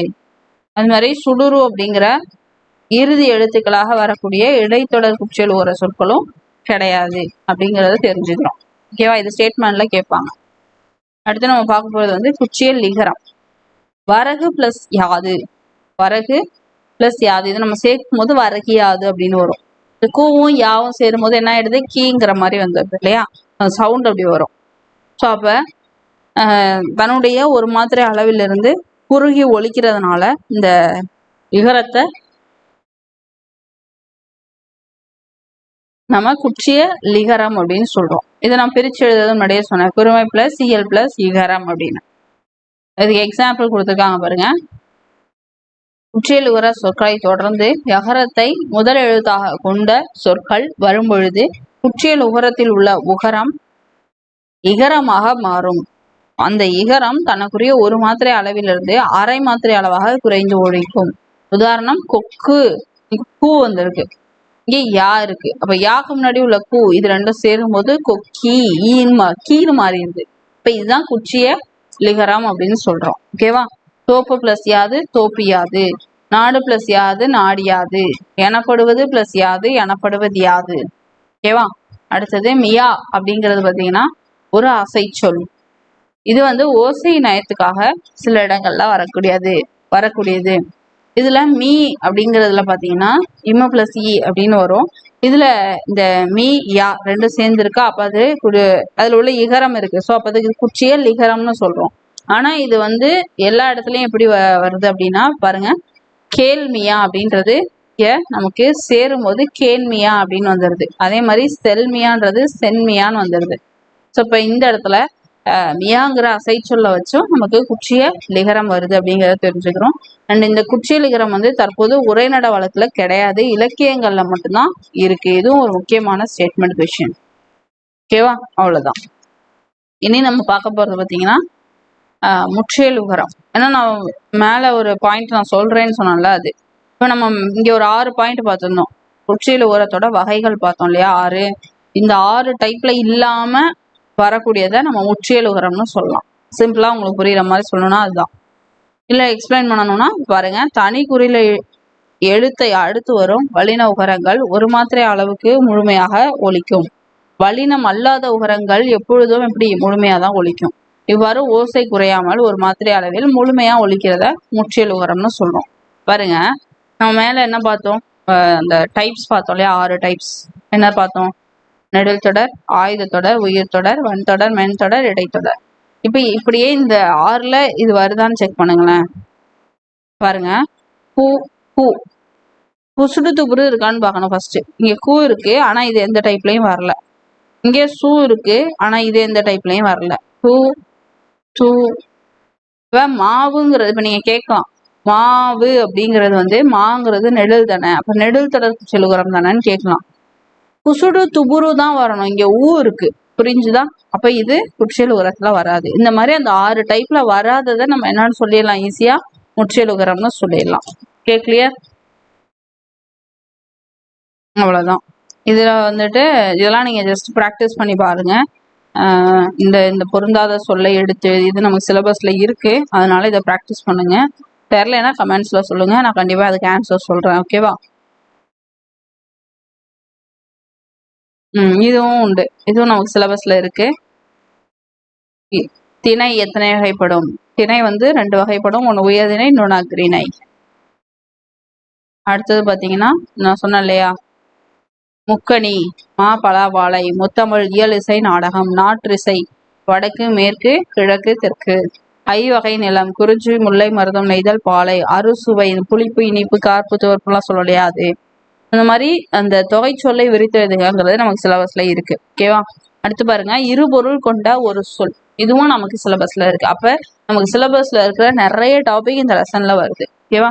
அரசுக்கு தவறாமல் வரி செலுத்த வேண்டும். ஏற்று எழுதுவது வரி. இது டாக்ஸ். இது என்னது? எழுத்து வடிவம், வரி வடிவம். ஓகேவா. மழை பேசும் மொழி அழகு. ஓகேவா. இனிமை தமிழ் மொழி எமது. நெக்ஸ்ட் பாருங்க, அன்னை தந்தையின் கைபிடித்து குழந்தை நடை பழகும். அறிஞர் அண்ணாவின் சிறப்பு அவரது அடுக்குமொழி நடை, மொழி நடை. அடுத்து, நீ அறிந்ததை பிறருக்கு சொல். எழுத்துக்கள் தொடர்ந்து நின்று பொருள் தருவதும் சொல். உழவர்கள் நாற்று நட வயலுக்கு செல்வர். குழந்தையை மெதுவாக நட என்போம். சரி, நடன்னு போட்டனா, நட என்போம். அடுத்து, நீதிமன்றத்தில் தொடுப்பது வழக்கு. நீச்சு தண்ணி குடி என்பது பேச்சு வழக்கு. ஓகேவா. அவ்வளவுதான். அடுத்தது கலைச்சொல். கலைச்சொல் நம்ம ஸ்டாண்டர்ட் வைஸ் ஆல்ரெடி பார்த்துருக்கோம். ஃபுல்லா 12th வரையே கம்ப்ளீட் பண்ணிட்டோம். ஸோ அதோட வீடியோ லிங்க் வேணா டிஸ்கிரிப்ஷனில் தரேன், கோ த்ரூ பண்ணுங்க. ஏன்னா கலைச்சொல் ரொம்ப முக்கியமானது. அவுட் சோர்ஸ் இருக்கு, இருந்தாலும் ஸ்கூல் புக்ல உள்ளதை தரவா படிச்சுங்க. ஊடகம் அப்படின்னா மீடியா, மொழியியல் அப்படின்னா லிங்குவிஸ்டிக்ஸ், ஒளியியல்னா ஃபோனாலஜி, இதழியல்னா ஜேர்னலிசம், பருவ இதழ் அப்படின்னா மேகசின், பொம்மலாட்டம்னா புட்பட்சி, எழுத்து இலக்கணம்னா ஆர்த்தோகிராஃபி, உரையாடல்னா டயலாக். ஓகேவா. சரி, ஓகே ஃப்ரெண்ட்ஸ், கண்டிப்பா இந்த ஒரு யூனிட் வந்து ஒரு பெரிய யூனிட். ஸோ இனி போகக்கூடிய லெசன்ஸ்லாம் கொஞ்சம் ஸ்டாண்டர்ட்ஸ் அதிகமாக போர்ஷன்ஸ் நிறைய இருக்கும். ஸோ அதனால நான் அப்பப்போ வீடியோ கொடுக்கும்போதே அந்த யூனிட்டை தரவாக கம்ப்ளீட் பண்ணிவிடுங்க. பெண்டிங் வைக்காதீங்க, எக்ஸாம்ஸ் வந்து சீக்கிரம் வந்துடும். ஸோ அதனால் உங்களோட ப்ரிப்பரேஷனை தொடர்ந்து பண்ணிகிட்டே இருங்க. ஓகே. கண்டிப்பாக இந்த வீடியோ யூஸ்ஃபுல்லாக இருக்கும் நம்புகிறேன். அண்ட் இது மாதிரி வேறொரு தகவலில் உங்களை சந்திக்கும் வரை உங்களிடமிருந்து விடைபெறுவது Kamali from K Guru academy. Thank you.